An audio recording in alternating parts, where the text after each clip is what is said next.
আজ ইসকন বিশ্বের হেডকোয়ার্টার শ্রীধাম মায়াপুর উদযাপিত হচ্ছে পানিহাটি চিরা দধি দণ্ড মহোৎসব।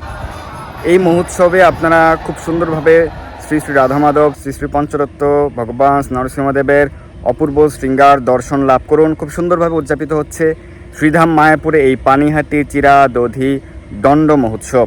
এই মহোৎসব অত্যন্ত গুরুত্বপূর্ণ এবং ভক্তদের আনন্দের উৎসব। এটি যেরকমভাবে বৈষ্ণব সেবার গুরুত্বকে ইঙ্গিত করে, সেরকমভাবে শরণাগতি আমরা শিক্ষা লাভ করতে পারি, কীভাবে ভগবানের শ্রীচরণ কমলে শরণাগত হতে হবে।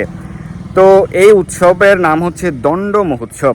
পানিহাটি ধামে শ্রীমনিত্যানন্দ প্রভুর মাধ্যমে শ্রীল রঘুনাথ দাস গোস্বামী এই উৎসবের মাধ্যমে সকলকে চিরা দধি ভোজন করিয়েছিলেন।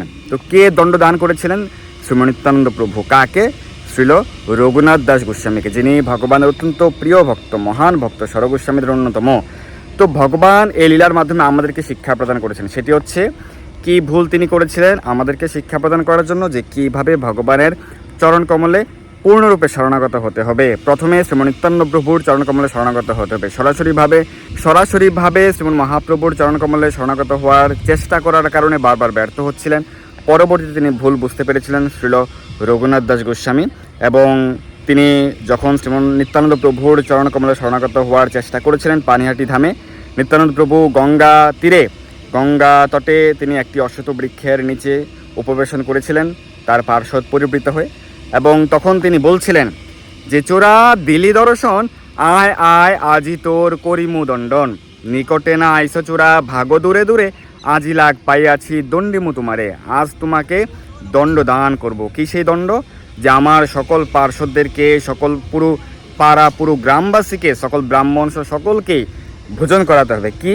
চিরা দধি ভোজন করাতে হবে। তো সেই কারণে শ্রীল রঘুনাথ দাস গোস্বামী, তার অনেক প্রাচুর্য, অনেক ঐশ্বর্য ছিল, তিনি খুব খুশি হয়েছিলেন।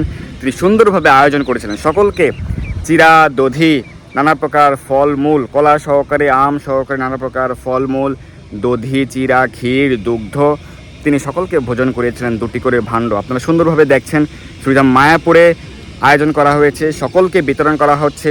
আজ এই চিরা দধি মহোৎসবের যে মহাপ্রসাদ, সেটি সকল ভক্তদের মাঝে খুব সুন্দরভাবে বিতরণ করা হচ্ছে। সকল ভক্তগণ সারিবদ্ধভাবে এই প্রসাদ গ্রহণ করছেন, এবং ভগবানকে বিভিন্ন উপাচারে সুন্দরভাবে ভোগ নিবেদন করা হয়েছে। যেরকমটি শ্রী চৈতন্য চরিতামৃতের অন্তখণ্ডের 6ষ্ঠ পরিচ্ছেদে বর্ণনা করা হয়েছে এই মহোৎসবের মাহাত্ম্য প্রসঙ্গে, মাহাত্ম্য সম্পর্কে, যে কীভাবে নিত্যানন্দ প্রভুকে সেবা করেছিলেন শ্রীল রঘুনাথ দাস গোস্বামী মহোদয়, এবং তিনি দুটো ভাণ্ডে তিনি কীভাবে, একটি ভাণ্ডে তিনি দুগ্ধ সহিত কীভাবে ঘন দুগ্ধ এবং চিরা ভিজিয়ে তাতে দধি, ঘি সহযোগে নিবেদন করেছিলেন।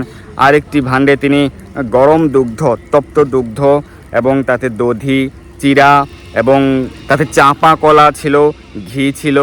সুন্দরভাবে দুটো ভাণ্ডে 2 প্রকারে ভগবানকে নিবেদন করেছিলেন। আপনারা বাড়িতেও এই উৎসব পালন করতে পারেন। ভগবানকে দধি, চিরা, খই, আম, কাঁঠাল, কলা, বিভিন্ন প্রকার ফলমূল সহযোগে, দুগ্ধ সহযোগে, ক্ষীর সহযোগে, নানা প্রকার মিষ্টি দ্রব্য সহযোগে ভগবানকে বিশেষভাবে ভোগ নিবেদন করে সেই মহাপ্রসাদ আপনার পাড়া প্রতিবেশী সকলকে বিতরণ করতে পারেন, আপনারা নিজেরাও গ্রহণ করতে পারেন।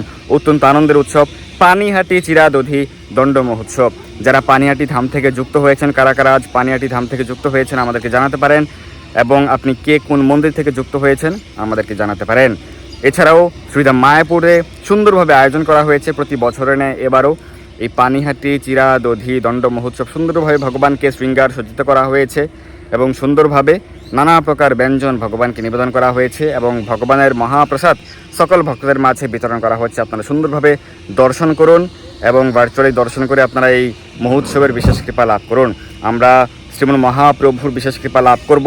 তিনি কলিযুগের পাবন অবতারে, কিন্তু শ্রীমন নিত্যানন্দ প্রভুর চরণ কমলে, যিনি হচ্ছেন আদিগুরু ভগবান শ্রী বলরাম, তার চরণ কমলে পূর্বে আমাদেরকে শরণাগত হতে হবে। নিতাই কৃপা পেলে আমরা গৌরের কৃপা লাভ করতে পারবো। নিতাই পেলে গৌর পাবে, গৌর পেলে ব্রজে যাবে। তো এইভাবে আমরা শ্রীমন নিত্যানন্দ প্রভুর কৃপার মাধ্যমে শ্রীমন মহাপ্রভুর কৃপা লাভ করতে পারবো, এবং আমরা শ্রী রাধাকৃষ্ণের সেবায়, নিত্য সেবায় যুক্ত থাকতে পারবো। তো সেই কারণে শ্রীমন নিত্যানন্দ প্রভুর চরণ কমলে, যিনি হচ্ছেন অত্যন্ত কৃপাময়, নিতাই পদকমল কোটি চন্দ্র সুশীতল, যে ছায়ায় জগত জোড়ায়। নিতাই পদকমলে যদি আমরা আশ্রয় গ্রহণ করি, তাহলে আমাদের এই মানব জন্মকে আমরা সুদৃঢ় করার মাধ্যমে, কৃষ্ণ ভক্তিতে সুদৃঢ় থাকার মাধ্যমে মানব জন্মকে আমরা সার্থক করতে পারবো এবং আমরা সুদৃঢ়ভাবে কৃষ্ণ ভক্তিতে ভগবানের সেবা সুন্দরভাবে নির্বিঘ্নে যুক্ত থাকতে পারবো। তো এই অত্যন্ত আনন্দের উৎসব আপনারা দর্শন করুন, ভগবানের বিশেষ কৃপা লাভ করুন, সকলে জয়যুক্ত হন। হরে কৃষ্ণা।